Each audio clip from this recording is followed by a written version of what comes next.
Daily. Taste the Daily.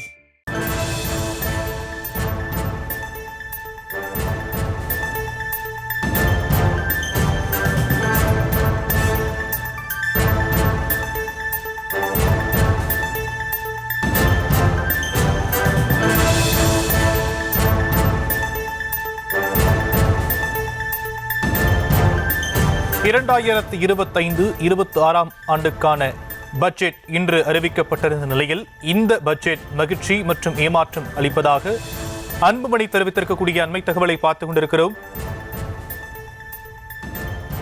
வருமான வரி உயர்வு 12 லட்சமாக உயர்த்தப்பட்டதால் மகிழ்ச்சி எனவும் அன்புமணி ராமதாஸ் தெரிவித்திருக்கிறார். விவரங்களையும் உடைய செய்தியாளர் ராஜேஷ் வழங்கலாம் கேட்கலாம்.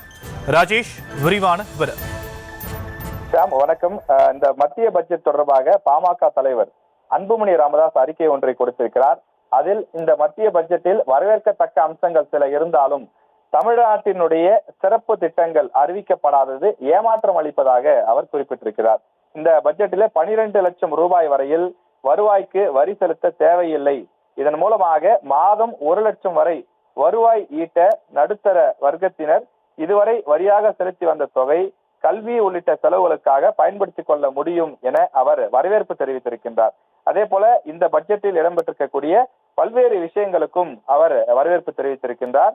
குறிப்பாக கிராமப்புற மக்களை தேடி வேலைவாய்ப்புகள் தேடி நகர்ப்புறங்களுக்கு இடம்பெயர்வது தவிர்க்கப்படும் என்றும் அந்த வகையில் அந்த திட்டமும் வரவேற்பு கொடுப்பதாகவும், காய்கறி மற்றும் நியாயமான விலை கிடைக்கவும் அவற்றின் சாகுபடியை பெருக்கவும் விநியோகத்தை மேம்படுத்தவும் மதிப்பு கூட்ட மாநிலங்களுடன் இணைந்து சிறப்பு திட்டம் செயல்படுத்தப்படும் என அறிவிக்கப்பட்டிருப்பதும் மகிழ்ச்சி அளிப்பதாக அவர் சில திட்டங்களுக்கு வரவேற்பு தெரிவித்திருக்கின்றார். மேலும் மறைமுக வரிகளை பொறுத்தவரையில் செல்பேசி, மின்சார வாகனங்களுடைய பயன்படுத்துவதற்கான லித்தியம் பேட்டரிகள் ஆகியவற்றின் மீதான வரிகள் குறைக்கப்பட்டிருப்பதும் சாதகமான பயன்களை வழங்கும் என்றும் குறிப்பிட்டிருக்கிறார். மேலும் எதிர்பார்த்த பெட்ரோல் டீசல் வரிகள் மீதான மறைமுக வரிகள் குறைக்கப்படாதது வருத்தம் அளிப்பதாக குறிப்பிட்டிருக்கிறார். பீகார் உள்ளிட்ட மாநிலங்களுக்கு பல புதிய திட்டங்கள் எதிர்பார்க்கப்பட்ட நிலையில் எந்த திட்டமும் அறிவிக்கப்படாதது ஏமாற்றம் அளிக்கிறது எனவும் அன்புமணி ராமதாஸ் குறிப்பிட்டிருக்கிறார். விரிவான விவரங்களுக்கு நன்றி ராஜேஷ்.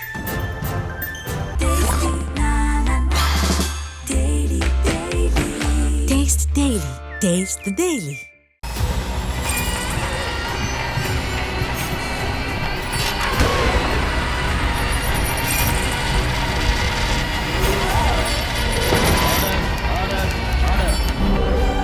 நிகழ்தகவு குற்றங்களின் மறுபரிமாணம்.